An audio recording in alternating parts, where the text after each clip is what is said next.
Good. See if it's going to give me the notification like it did last time. All right. It's live. Do you see it? There it is. Now it's live, yeah. All right, man. Hey, me and JR on here live for the first time, trying it out and see how it works. So don't hold it against us that we have a lot of bloopers in this because we have not gone live before. But since I have JR on here for this tester, JR, you know, as you've seen, I did put a video out of what I saw in preseason week 1. So it'll be interesting to see what your take was when you was watching the game on Thursday night. Well, the way I've always gone about watching a preseason game since I've been looking at the Falcons or following the Falcons is that I look at the first half, because the first half to me, that's your starters and that's your immediate backups. Once you get past the first half, that's when you tend to get to the guys who probably aren't going to be on your roster. Right. I mean, of course, you want to see your team do good, your team win the game, and so on and so forth. But I'm less concerned about the back end of the roster than I am the immediate forefront, because that was the problems we had under the Mike Smith era, is that as soon as the starters went out, the game went to crap. So you knew right then that if any of those starters get hurt, we're in trouble. So I always like to see what the immediate backups look like.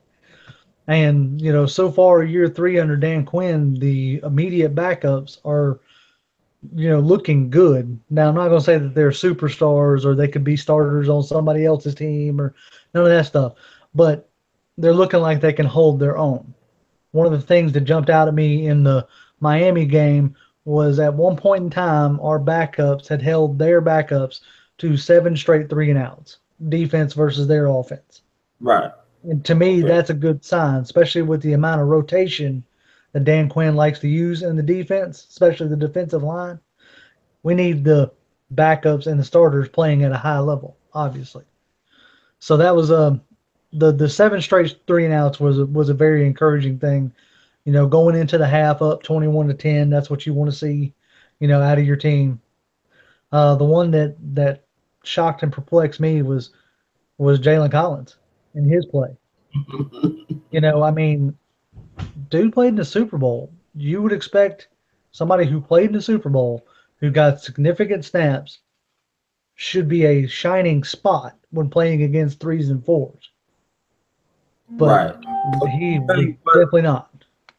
Do you think what went on with him with the announcement finally coming out as to why he wasn't playing with the 1s and 2s had anything to do with messing up his mind during that preseason game? It very well could have. I mean, if you don't have a strong mental fortitude or mental reserve, and that as soon as the season starts, you're out 10 games. It's kind of like you ever heard the term like I'm already on vacation? Right. Like you still at work and you working, but you ain't putting in like that full effort like you do on a normal Monday through Friday. Right. Because as soon as Friday hits, you on vacation, Right. In the words of the old, Friday's here with me, but your mind is on the other side of town. Right, exactly. It's like that. Your body might be here, but your mind ain't. Yeah. So, I wonder if it was a situation like that. As far as, was he just not caring in a sense because he knows he's suspended? Or, I mean, you would think that this is his chance to prove that he still needs to be on this team. Right. And so that's the part that's kind of iffy for me, So what else did you see? How did you feel about Duke Riley? Because you did a video on Duke Riley, and it did pretty well with the views on your channel, and then we posted it on the channel that we have together. So how do you feel that Duke Riley's debut was? I think he did well. As far as like a rookie, playing, at this NFL speed, I think he's still obviously got a ways to go, but he didn't look like super lost. Like you remember last year, there were times that Devondre Campbell looked just lost, like he didn't know where he was supposed to be. And you had a little bit of that with Deion Jones, but not as bad as Devondre. So I think Duke Riley is more on the Deion Jones, like still kind of figuring out where he's supposed to be. Yeah. But his speed and athleticism is there. Oh, it showed. It showed real well. Now I would like for him to have ran through that tight end Gray a little bit better. But I think he finally realized at that point when he didn't take him down by himself and needed Brooks Reed's help that it's the NFL now. Exactly. These boys are a little bigger. These boys are a little faster. No more Roman noodles being eaten anymore. Exactly. I mean, you got, the one way I always explain it to my friends, the NFL is full, like top to bottom, full of the best players from college. So a rookie college player isn't used to seeing an entire team full of the best players. Right. So that takes a little bit of adjustment. I'll be curious to see what Riley looks like towards the third, preseason game. Yeah. But now I thought they were moving Devondre to strong side linebacker. I saw him playing a lot of Will. Yeah, well, he's bouncing between Will and strong side. They played a lot of strong side with him when you had the three linebackers, Deion Jones and Duke Riley out there along with him out there. So they did play in their base defense, and that's how he ended up getting the interception. Right, okay. So all right, yeah, I caught that interception. You have to forgive me because I actually listened to the game, and then I've had to watch it on Game Pass later on. But I missed the lineup right before he had that interception.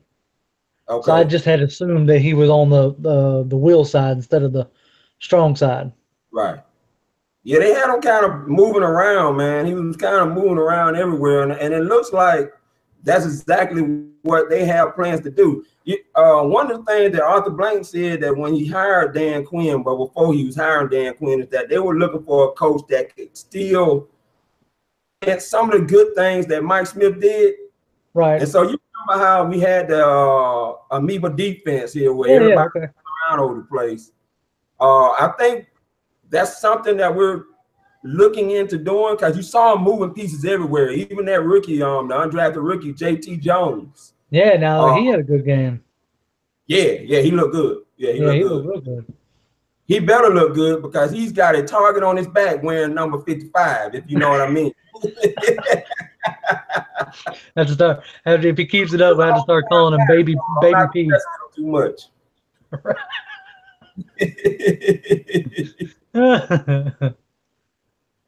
Now I want to thank everybody that is viewing because this is me and JR's first time doing this. Yeah. So you're probably gonna laugh at us because we're rookie at this type of thing here in this Google Hangout. But I feel like if we do a few more and you guys boosting our confidence, and it'd be nice if you're really into it, to put a chat up, and let us know, what's going on. Are you really out there? Right. That man, what else that caught your eye? Because I said some of the things I saw. Now, one of the things that caught my eye, and I'm going to be looking at going forwards, is Brian Hill, because I saw some of the things like when I was watching tape after we drafted him. One of the things that I saw him do quite a bit was just run into the back of the line. You know what I'm saying? And I was hoping that, and it's still obviously time, but I was hoping that was a tendency that the coaches would like beat out of his head, right? Because a lot of times he was just getting stopped by our own offensive linemen, so that was somewhat concerning, but there's still plenty of time. I mean, right now, if he's going to push for that Teron Ward spot, on the depth chart, he's going to have to bring it these next few games. Well, Teron Ward looked good. Good luck with that, because Mr. Shorty Tyron Ward was like, but if you want this job, you're going to have to come with it. Yeah, you're going to have to come with it, and you're going to have to come with a lunch pail. I mean, exactly. And Tyron, boy, he was catching the ball smoothly and running the ball smoothly. Yeah, exactly. I thought to myself, because as most people did when we drafted Brian Hill, I was like, okay, well, Teron Ward's gone, because obviously they want to upgrade there, but right. Apparently Teron Ward thought the same thing, and he's like, all right, well, you better come get it, Well, so we'll see how that goes, man. I don't know, but so what else did you? Let me ask you this: is so far the Andre Roberts signing what you anticipated it to be, even though it is preseason week 1?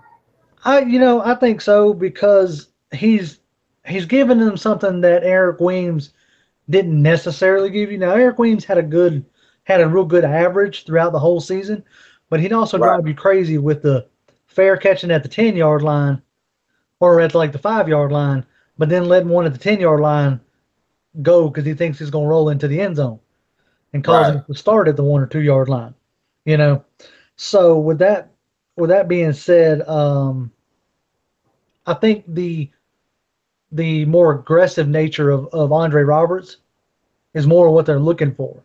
So now if he can keep this going throughout the preseason, of getting good chunks, but also showing that he can make good decisions as far as like when not to run or, sure hands in the fair catch department, then I see it as a big upgrade. I mean, his speed is definitely a major upgrade from what Weems brought to the table.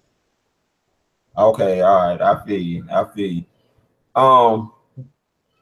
So we're doing this thing live, and I mean it's a few viewers there, but maybe we're doing something wrong as far as the chat part goes, because are we supposed to send a link out? I have no idea, because I've never done it before. so it's kind of one of these things where trying to figure it out, trial and error. So whoever is, if someone's out there used to doing this, if we haven't gotten it right by this point, if you you have a little bit more knowledge about this Google Hangout thing with us doing it the way that we're doing it, feel free to comment and let us know what we can do better so that we can make this thing better and do a lot more live conversations, because I do think this is a great way to connect with the guys and the ladies in our community now. Just let us know what's up with that. But I've got the chat pulled up on my phone here, so I can see now what people are saying. Okay. So we got. I'm gonna see if I can just answer some of these, or at least present you with some of these questions that our chat asking. This is from I believe Chris Dunlap. He said he made the comment that Duke is looking a little small out there, so but that'll change with time. This is the new and improved type linebacker, the sideline to sideline fast guy. Let's see, we got Chris Can. He said he commented that we weren't reading the chat. I got it up now, Chris. So let's see. He's hoping the same as we are that Roberts can hold down and handle the kickoff and the punts. I think he showed a real good vision and real good speed. So definitely hope that he can handle that. Let's see. Everybody. Tub Big said, "What's up, Toby?" Let's see what else we got here. Chris Dunlap again said he's looking at the fullback spot. So I didn't really key in too much on Derek Coleman. I heard that I saw that he took most of the fullback snaps, and it didn't really stand out. So I guess no news, good news in that situation. And I didn't get to mention that, but I was all in on Tyler Renew, man. Tyler Renew looked like almost a poor man's Patrick DeMarco to me. And I think with a few more times at it, if they give him a chance during the preseason, he can win that job as an undrafted rookie, man. Okay, okay. I don't think that battle's done yet. Just like with the right guard battle, I don't think either one of them is settled yet. Right. So let's see. We got Falcon Fury saying, I want to know, how did Poe and Grady look? I think they look good. As far as I mean, you had that one series really, and then that 3 and out in the first series. That's what you want from your defense, Right. So now, he really still, even though the second year of his career he had 6 sacks, he still got to learn how to rush the passer from a 2 technique where you head up on the guard. And I saw them do that a lot with him, putting them head up on the guard and a little 3 technique. He still got to learn that, because he wasn't asked to do that when he was with Kansas City. but I can see the potential there. A few more reps at it, I think he'll have that thing by week 2 or 3. Right. Okay, let's see. Jazzy Jeff said that he's got a question. He said he saw a lot of man-to-man power run scheme, but Quinn said Sark said that they were going to keep the zone blocking scheme. Did you notice man-to-man run scheme on that? Yes, I did. And when they ran the man-to-man, the power run scheme, you know, Dan Quinn did say we are going to keep the zone. That doesn't mean that, however, Sark cannot implement some tweaks to it, because that is one of the things that he did with other teams with the power running scheme. Right. Yeah. That's his time when at Washington showed a lot of both zone and man-to-man running, depending on what the situation dictated. Right. So that's the part we're going to have to get down. And remember now, before Kyle Shanahan got here, Matt Ryan was running a lot more power runs too. Right. So Chris Dunlap commented again, talking about mixing up the run and the man-to-man and the zone. Right. And that's a way to keep, obviously that's a way to keep your opposing defense off balance. If you get into the same, because you remember the first year Shanahan was here, you had a lot of defenders of opposing teams saying, "Oh, we knew what was coming." Right. We knew what was coming. So you want to be able to keep them off balance, and I don't think that's something Quinn forgot. You know what I'm saying? As far as because those comments were made a handful of times after games the first year Shanahan was here. We knew what play they were fixing to run, kind of thing. So if they can implement, some man-to-man, give these defenses different looks, especially be able to run things out of different plays out of the same formation, that's what you're looking for there. Well, I think you're going to see a lot of Matt Ryan's influence. I remember when Kyle Shanahan got here, Matt Ryan's first interview, he said that there was a lot of things they did in the past that he used as well. But unfortunately, we saw the relationship between him and Shanahan. They were not budding partners, so to speak. Right. They were coworkers. They weren't friends. Right. If you want to put it that way. Let's see. Dunlap is asking, did KZ play? He did play, and he played on special teams as well. He was one of the first. He was one part of the first team special teams unit, which is big for a fifth rounder. But he's still probably, nursing that ankle injury that he got in camp. So they probably limited his snaps if you didn't, see a ton of KZ. Right now, excuse me, JR. I gotta let you know right now. This is real, right? I got a lot of family, okay, including a granddaughter that's in here. So if you hear a lot of kids going around here, that's what it is. So all the way real. You know what I mean? Ain't nothing going on right here. Gotta keep it real. Let's see. Oh, I just saw. Okay, the Legend 27 asked, "Do we think Collins is going to get cut? If he does, it'll be after the 10-game suspension. That doesn't do anything to cut him now, because once the season starts, he's going to move off of the 53-man roster anyway. Yeah, so if they cut him, it'll be after the 10-game suspension later on in the season. So, it kind of disappointed me a little bit that he was out there. And I know Dan Quinn believes in a format and trying to keep his guys with familiar surroundings and things. And the format they had in training camp where he came out with a 3rd and 14 units, they tried to keep that going into the preseason as well. But I think now it's time, man, to go ahead and say, hey, we need to give this to somebody who really wants it and is going to have a chance to possibly make this team. Yeah, and in all honesty, I agree with your opinion on that.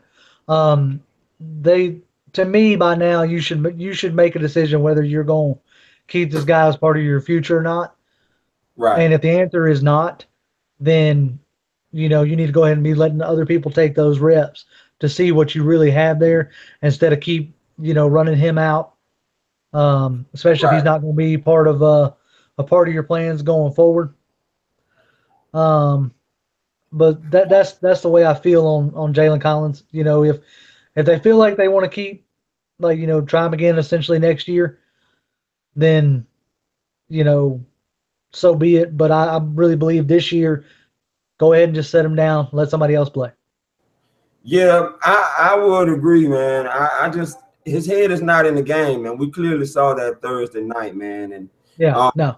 You losing the Super Bowl, and I know y'all don't want me to have to bring this up, but when you losing the Super Bowl the way you did, you don't need anything that can possibly take your head out of the game.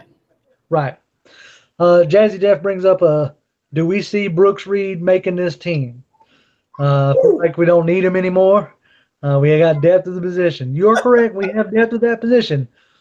But right now, the dead money probably don't make sense, and he still does provide you a good veteran presence on the D-line, and he is good in run support, so and he we got moments. The other guys in run support too, though. Yeah. I mean, didn't you see his sweet spin move? Come on, man. The only problem was he couldn't finish it with a sack. Look, I ain't talking about finishing. I'm just saying he had a real sweet spin move, man. Real sweet. Now, Dan Quinn always talking about finishing. Now you got to finish. You gonna spin. Let's see. We got some people asking, do we think we're going to bring back Dwight Freeney? I don't think we're bringing back Dwight Freeney. I really don't. I mean, you mentioned it earlier with that J.T. Jones or Jatoris Jones or whatever his name is. What he brings to the table. Those are, even in a business sense, folks, that's a cheaper option than bringing back Dwight Freeney. Right. I hate to bring up that side of it, but no, I ain't saying Dwight Freeney's going to cost you a ton of money, but you can use that money elsewhere when you have now Vic and Tack and Brooks Reed, even though y'all might not like it. Brooks Reed, Derek Shelby, what's his name, Jack Crawford. You've got a lot of options there that I don't necessarily see them needing to bring back Dwight Freeney. And speaking of Jack Crawford, that is a guy that I'm hoping to see week 2 in the preseason. Yeah.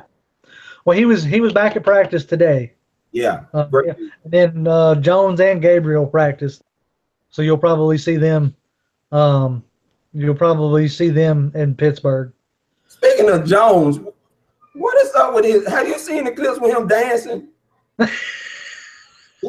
Is he trying to go back to African roots or something? I'm just saying, because it's been weird with the type of.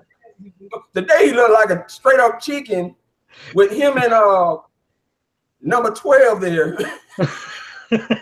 Mr. Agent 12, Mr. Salute. This is a side of Julio I've never seen before. So it's been kind of interesting seeing this guy come out. You know what I mean? Yeah, no, yeah. The last 2 years, you're right. It has been extremely interesting to start to see some of the personality of Julio Jones actually come into the public view. That has been an interesting note, because for the longest time, Julio was that strong silent type. Right. And now you're actually getting some, opinion, getting to see who Julio Jones is, and that's been real good. Yeah. Let's see. Go ahead. What we got? Well, I'm just trying to see if there was any. Somebody was asking about Garland or Schweitzer. Right now, I'm still leaning towards Garland. Yeah. I think he brings that nasty Harvey Dahl type attitude. Yeah. I mean, Schweitzer may have the technique per se, but with the defensive line depth that we have now, that we may not have had, especially towards the end of last year, I feel like the team may feel good about just letting Garland be that full-time offensive guard. But we still got plenty of time to go. Like I said earlier, that stuff's not 100% settled. So we'll be interested to see, how that goes. Jazzy Jeff, he's very very commentative, which is good. Yeah, Jazzy Jeff, boy. Hey, he said, with Freeman getting paid, what do we do in Coleman in 2018? 2018, we probably pay him. Well, no, it's not 2018, is it? It was 2019, because he's going into his third year. Well, he got signed in 2015, so he has a 4-year deal. Okay. I'm just trying to remember. Either way, I was looking at if you want season. Yeah, they had an interesting article on the Falcoholic talking about potentially being able to pay everybody, you know, in a sense of the way we have paid and when we have paid people, along with the salary cap potentially continuing to go up. We may not. I mean, we may not lose both of them. We may get to keep them both. So that we'll just have to see. And it also depends on what he wants. Obviously, it depends on if he wants to be paid like a starter. If he views himself as a starter, they may not want to pay him that much money. So, you know, we'll see. Yeah, no, you're right. We got to pay, you know, Vic and Matthews. Well, but, you know Matt Ryan. You know Matt Ryan. You saw Tom Condon out there at the practices now, so you already know it's got to be coming up soon. With that kind of Matt Ryan. Right, but that extension could help in 2018, is what I'm saying. You know, you could structure it in a way where you pay him a lot up front in like forms of signing bonuses that don't necessarily hit the cap number, and then spread out his numbers to make them lower. Kind of the thing the Patriots do with Tom Brady all the time. You think Tom Brady's actually taking less money? No, he's not taking less money. He's just getting it in forms of signing bonuses. And not with 5 Super Bowl, you don't. Right. Exactly. Exactly. So, how long we been doing this, Bo? Man, I have no idea. But whenever you want to, I got to go. I got to go prepare some dinner for my family. Hey, we got to do what we got to do. Let us know in the comments what y'all thought about this, if this is something y'all want us to continue to do. Because if it is, you know, we want to do what y'all enjoy, you know. That's the point of this, is to get that information out there in the way y'all want it. So definitely let us know, you know, if you want us to do this again. And now that we got a better understanding of it, of how it works, you know, we might be able to get it rolling a little quicker. Exactly. But I guess that's it, man. Hey, man, go handle your business, man. I'm going to handle mine because my family is definitely on me right now. All right, brother. Holla at you. Bye, y'all. Bye-bye. Bye.